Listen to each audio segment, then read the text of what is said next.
Hello and welcome to Indus News. Live from Islamabad, I'm Naila Shujar and these are the headlines.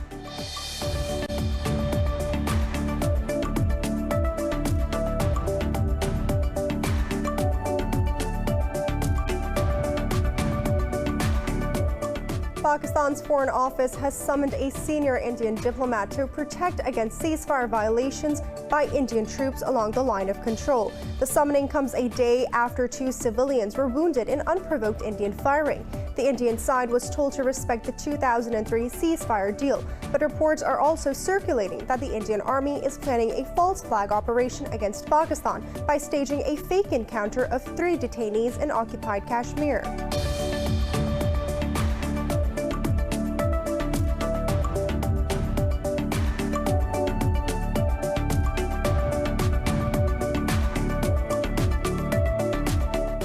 In India, tens of thousands of farmers have ended a day-long hunger strike but vowed to continue their sit-in until the government reappeals the controversial farm laws. They are of the view that the new reforms will hurt the livelihoods and benefit only big corporates.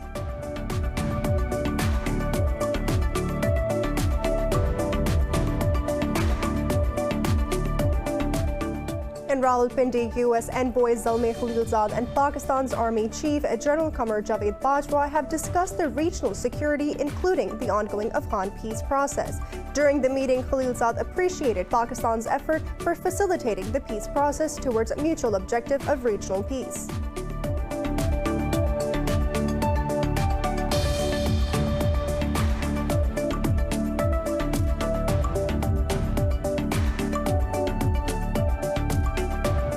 The global coronavirus death tally has exceeded 1.6 million, while the infections from the virus has topped 72 million. The United States death tally is fast approaching 300,000, while its infections have surpassed 16 million figure. Meanwhile, in India, the COVID-19 has taken over 143,000 lives and infected more than 9.8 million people. Pakistan has registered over 2,300 new infections and 36 deaths in the last 24 hours, pushing its toll over 8,800.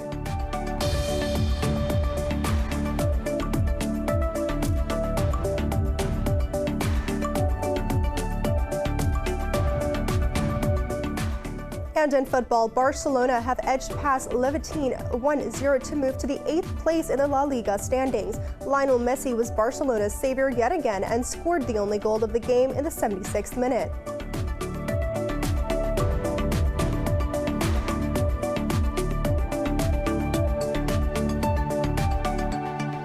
For more news and details, stay tuned. We'll be right back after a short break.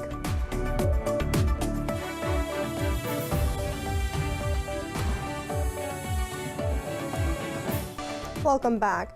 Pakistan's Foreign Office has summoned a senior Indian diplomat to protest against ceasefire violations by Indian troops along the line of control.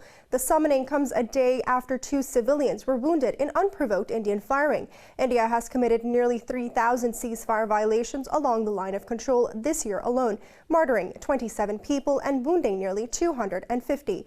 The Indian side was told to respect the 2003 ceasefire deal, but reports are also circulating that the Indian Army is planning a false flag operation against Pakistan by staging a fake encounter of 3 detainees in occupied Kashmir. The reports follow the damning revelations by the EU Disinfo Lab last week, which exposed a vicious Indian network of fake websites and think tanks working to malign Pakistan. Prime Minister Imran Khan has condemned the efforts of the Pakistan Navy for securing the country's sea frontiers. He was briefed on forces' initiatives for maritime sector during a visit to the naval headquarters in Islamabad. Khan lauded naval forces for providing security to the China-Pakistan economic corridor.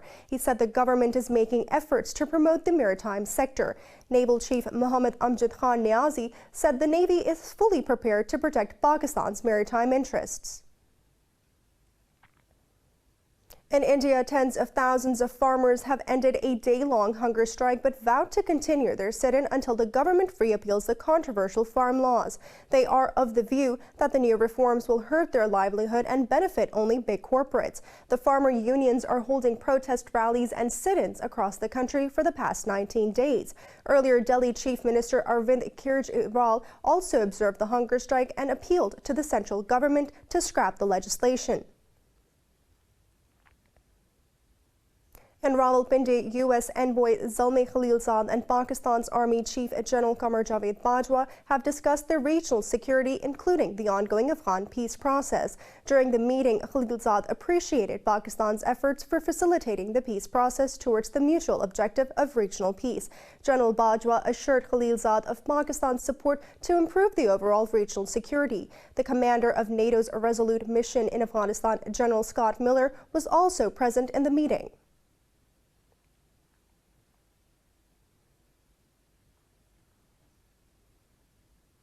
The two sides have suspended talks until the first week of January to consult the agenda items for the intra-Afghan negotiations. The call for restraint comes amid reports of fierce clashes between security forces and the Taliban in Afghanistan. The violence is not only resulting in casualties on both sides, but also taking a heavy toll on civilians. Earlier in the day, 11 people, including children, were killed in a government airstrike in Kandahar. Hours later, the Taliban claimed the killing of 17 Afghan soldiers in Kunduz. It comes a day after the Afghan government said its forces killed 65 Taliban fighters in Kandahar.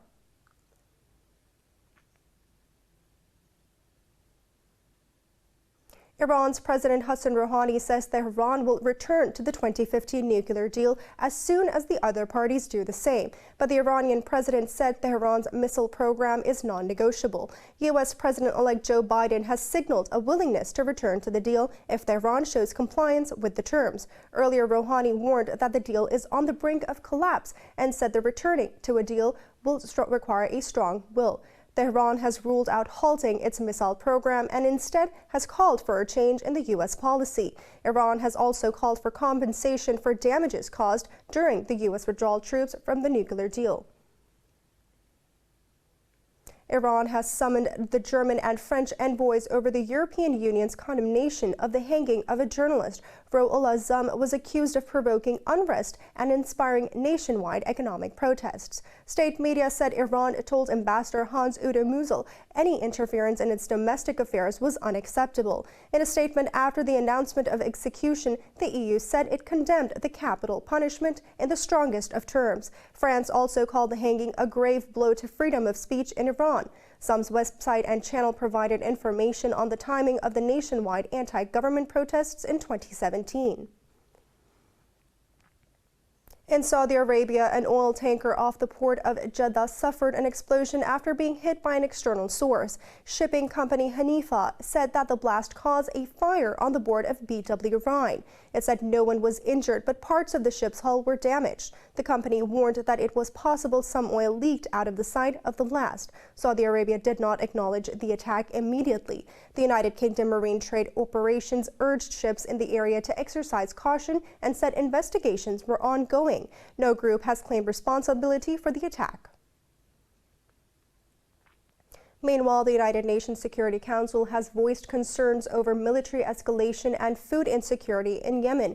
In a statement, the members of the Council condemned the last month's Houthi attack on oil facilities in Saudi Arabia. The statement said Council reiterated its commitment to an inclusive Yemeni-led and Yemeni-owned political process. It said the Council also reaffirmed international community's commitment to uphold Yemen's sovereignty, unity, and territorial integrity. The Security Council expressed alarm at reports showing 13.5 million Yemenis being at risk of acute starvation.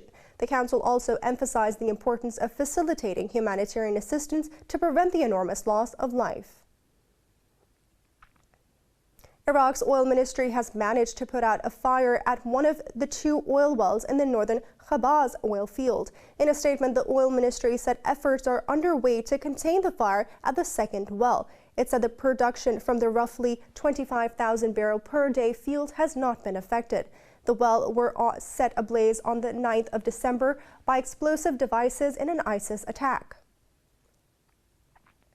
Russia has called for the resumption of direct peace talks between the Israelis and Palestinians. Foreign Minister Sergei Lavrov said this in a briefing with his Emirati counterpart, Sheikh Abdullah bin Zayed Al Nahyan, in Moscow. Lavrov said that the recent normalization deals between Israel and Arab countries must be used to achieve peace. The foreign minister reiterated Russia's support for a two-state solution for the Israeli-Palestinian conflict. He also discussed the crisis in Libya, saying Russia is seeking the UAE and Egypt's assistance for successful talks on the issue. The Egyptian initiative calls for negotiations in Geneva and the exit of all foreign mercenaries from Libya. The United States says that it formally removed Sudan from the list of states sponsoring terrorism after 27 years. This comes after Washington brokered a normalization of ties deals between Khartoum and Tel Aviv. The U.S. Embassy in Khartoum says the congressional notification period of 45 days has lapsed and the Secretary of State has signed the notification. Sudan was put on the list in 1993 over allegations that the ousted president Omar al-Bashir was harboring militants. It has cut Sudan off from financial assistance and investment. China has asked the U.S. to stop abusing state power to crack down on foreign companies. Foreign Ministry spokesperson Wang Wenbin said that at a news briefing in Beijing. Wang said Beijing will continue to uphold the legitimate rights and interests of Chinese firms. Earlier, NASDAQ said that it will remove the shares of 4 Chinese construction and manufacturing companies from the indexes. NASDAQ decided in response to a U.S. order restricting the purchase of their shares.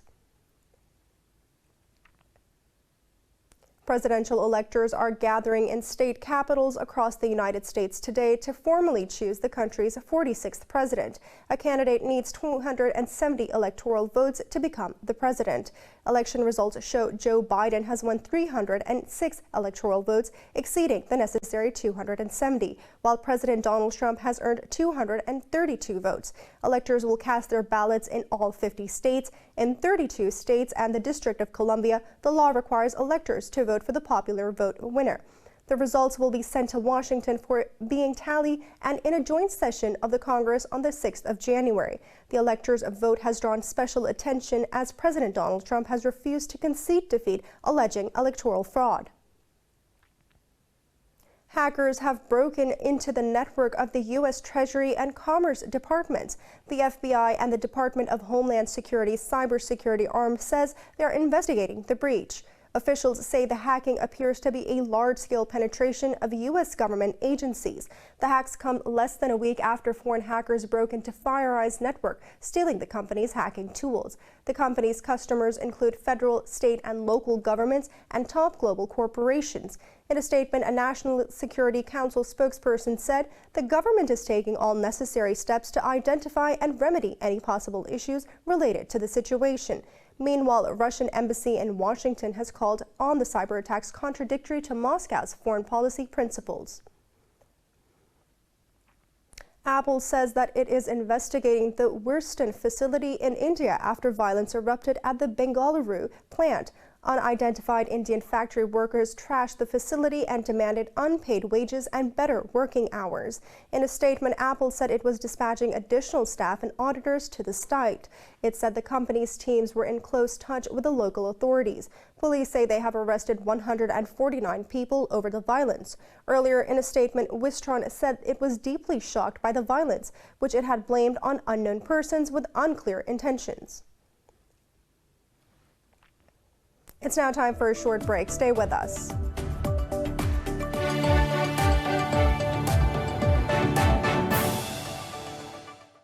Welcome back. The world has recorded more than 1.6 million deaths from the coronavirus and 72 million infections so far. In the United States, the death toll is fast approaching 300,000 with more than 16 million cases. Meanwhile, India recorded more than 27,000 new cases and 336 deaths overnight. More in this report. The first COVID-19 vaccines have arrived in Canada, with some Canadians likely to get the jab over the next 24 hours. Hospitalizations in the U.S. hit another record, clocking above 100,000 for the 12th consecutive day. President-elect Joe Biden has outlined a strategy to vaccinate 100 million Americans from 50 states in the first 100 days of his administration. The necessary funding from Congress. We can get most of our schools open in 100 days, but we need the help from the Congress and the funding. The first 100 days won't end the COVID-19, but meeting those goals can slow the spread, save lives, and get us back to our lives with the people we love the most. Persistently high infection rates across Europe have prompted governments from London to Athens to strengthen or maintain curbs on movement. Italy has overtaken the UK to become the nation with the highest death toll in Europe, with more than 64,000 deaths. Meanwhile, things seem to be improving in Oceania. New Zealand has agreed to form a quarantine-free travel bubble with Australia in the first quarter of 2021. Cabinet has agreed in principle to establish a travel bubble with Australia, we anticipate in the first quarter of 2021. Pending confirmation from the Australian Cabinet and no significant change in the circumstances of either country. Officials have been working on a range of matters and good progress has been made. South Korea reported 780 new coronavirus cases, a drop from the record daily increase of the day earlier. And Eswatini Prime Minister Ambrose Dlamini, who tested positive for COVID-19 4 weeks ago, has died at age 52. In Pakistan, 36 people have lost their lives to COVID-19 over the past 24 hours. This takes the country's death toll to over 8,832. Health officials reported 2,362 new infections overnight. Meanwhile, more than 47,000 active COVID-19 cases have been detected in the country. The health ministry says out of over 440,000 countrywide cases, more than 384,000 people have recovered. The ministry said over 195,000 cases have been detected in the province of Sindh, while the Punjab has reported nearly 127,000 cases. Google applications, including YouTube, email, and Docs, appear to have been restored after suffering a rare service outage. The company said it is aware of the problem. Users around the world reported problems with accessing Gmail, Google Drive, and Maps, among other services. But Google's search engine remained unaffected by the problems. Many individuals and businesses rely on Google services for basic work applications such as email and calendars. Kuwait's Emir Sheikh Nawaf Al Ahmed has appointed a new cabinet following last month's parliamentary elections. The government's communications center announced the picks over Twitter. It said Sheikh Hamad Jabbar Al-Ali Al-Sabah will serve as the Deputy Prime Minister and Minister of Defense. The Emir appointed Mohammed Abdul Latif Al-Faris as the new Oil, Electricity and Water Minister. Sheikh Ahmed Nasir Al-Sabah has been reappointed as the Foreign Minister, while Dr. Rana Abdullah Abdul Rahman Al-Faris has been reappointed as the Minister of Public Works and Housing Affairs. At least 5 civilians have been killed and 10 others wounded after African Union peacekeepers opened fire on residents in Somalia's capital, Mogadishu. Local media says that the peacekeepers opened fire after a blast targeted their convoy in the Jamhuriya neighborhood of Mogadishu. It said the responsibility for the attack on the convoy has been claimed by the Al-Qaeda-linked Al-Shabaab group. Somalia has been engulfed in violence since the eruption of a civil war between the 3 decades ago. More than 300 students are still missing in a mass kidnapping incident in Nigeria's Katsina state. Katsina's governor, Aminu Masari, said the authorities are yet to account for almost 333 students. However, Masari said efforts are being made to ascertain the actual number of children that have been kidnapped. He said students who managed to escape the attackers have been coming out of hiding in the forest. A student who managed to flee spoke about his ordeal. When I decided to run, they brought a knife to slaughter me, but I ran away quickly. I ran into the crowd. They couldn't get me. Then I put my clothes upside down so that they could not see me. From there, they said they would kill whoever is trying to escape. Then I began to run, climbing one rock to another through a forest. 14 migrants from Venezuela have been found dead in waters near the coast of Trinidad and Tobago. In a statement, the Caracas said that the ship carrying migrants from the coastal town of Guria was wrecked en route. The Trinidadian Coast Guard said that Venezuelan authorities informed them of the incident. Preliminary information suggested that the boat left on the 6th of December with more than 20 people on board. Venezuelan officials said that the board was allegedly detained in Trinidad and returned to Venezuela. They said that they have not ruled out the possibility of involvement of criminal groups. The Trinidadian Coast Guard, however, said that it had not intercepted any boats from Guria. In Italy, Europe's most active volcano, Mount Etna, lit up the night sky with bursts of sweltering hot lava. Volcanic ash from the eruption covered parts of the nearby small villages. Authorities said that there were 2 eruptive fissures on the southeastern crater of the volcano. Cars, streets, and balconies were covered in black ash as workers and locals worked to clear it up. The 3,330-meter-high volcano can create a mesmerizing show several times a year by sweeping red-hot lava and ash high over the Mediterranean island. The last major eruption was recorded in 1992. In Australia, heavy rains and strong winds along the Queensland and New South Wales coastline have generated huge sturdy waves. They washed away parts of the beach, while destructive winds and heavy rains caused widespread flooding. Bryan Mayor Simon Richardson says the main beach, a popular tourist destination in New South Wales, has all but disappeared. A concrete walkway and a tree along the beach collapsed into the sea. Byron Bay is home to Hollywood A-listers such as Chris Hemsworth. Meanwhile, a dog was rescued from sea foam as strong waves hammered the Golden Coast. The wet conditions contrast with bushfires that ravaged the World Heritage-listed Fraser Island in Queensland a few weeks ago. Russia has successfully test-launched its heavy-lift Angara A5 space rocket after a 6-year pause. In a statement, Roscosmos said that the airspace forces carried out the launch from the State Test Space Center. First test launched in 2014, Angara A5 is set to replace the Proton-M as Russia's heavy-lift rocket. It can carry payloads bigger than 20 tons into orbit. Angara has, however, been dogged by manufacturing delays and technical issues. Last year, scientists discovered a defect in its engines that they said that could destroy it in flight. But Russian President Vladimir Putin says that the project has huge significance for national security. A Chinese space capsule is bringing back the first moon rocks in more than 4 decades is on its way back to Earth. The mission landed on the moon earlier this month and collected about 2 kilograms of samples. The China National Space Administration said all systems on the orbiter-returner combination are currently in good condition. The orbiter and returner will separate from each other at a point around 5,000 kilometers from Earth. The return capsule is expected to land in northern China in the Inner Mongolia region. The samples would be the first brought back since the Soviet Union's Luna 24 probe in 1976. It's now time for a short break. Stay with us.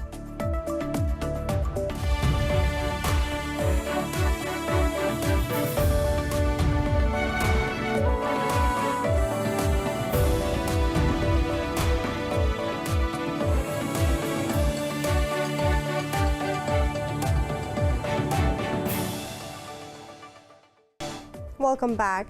In China, a dazzling Geminid meteor shower has been captured in the Jade Dragon Snow Mountain. The Geminid meteor shower reached its peak on the wee hours in the Lijian city of Yunnan province. The Geminids appear to emerge from the Gemini constellation are pieces of an asteroid known as 3200 Phaethon. Every year in mid-December, the Earth passes through the debris, ice and rock from the asteroid, which upon contacting the Earth's atmosphere burn up and leave a streak across the sky. With a high altitude, Lijiang has favorable astronomical resources. The Jade Dragon Mountain is located at 27.5 degrees north latitude, which serves as an excellent observation point. Jade Dragon Snow Mountain is one of the few observation sites that are internationally recognized.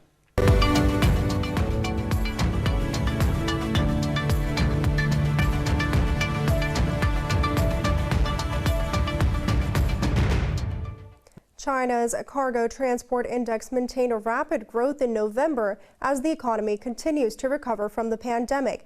China Academy of Transportation Sciences says the index stood at 173.6. But a year-on-year basis, the data shows a 2.9% decline, almost the same as that in October. The sub-index for cargo transport was 198.4, up 7.4% year-on-year last month. This is the 7th consecutive month that saw growth. Meanwhile, China's new home prices grew in November at their slowest monthly pace since March. U.S. stocks are trading higher as travel stocks surged on the launch of a nationwide COVID-19 vaccine campaign. The Dow Jones Industrial Average and the S&P 500 are up about 0.2%, while the NASDAQ Composite is trading higher by about 1%. Meanwhile, oil prices have risen on hopes that a rollout of vaccines will lift global fuel demand. But a tanker explosion in Saudi Arabia has jangled nerves in the market.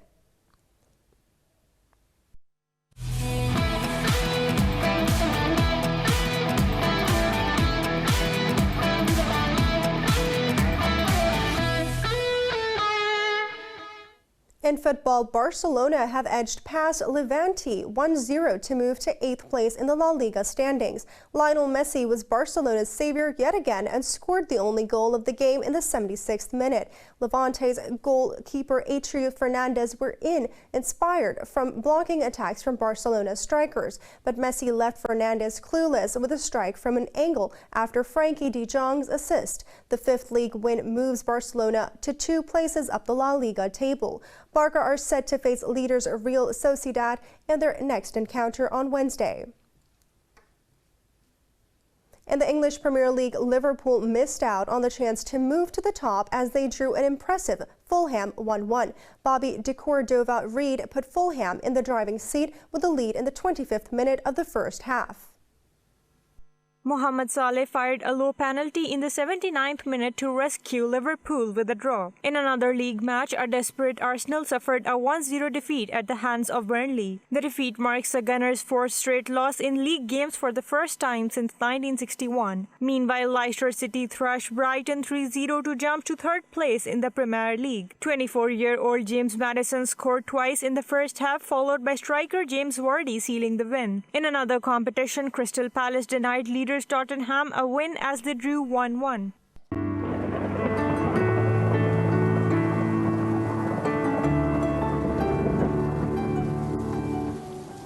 It's now time to take a look at the weather around the world.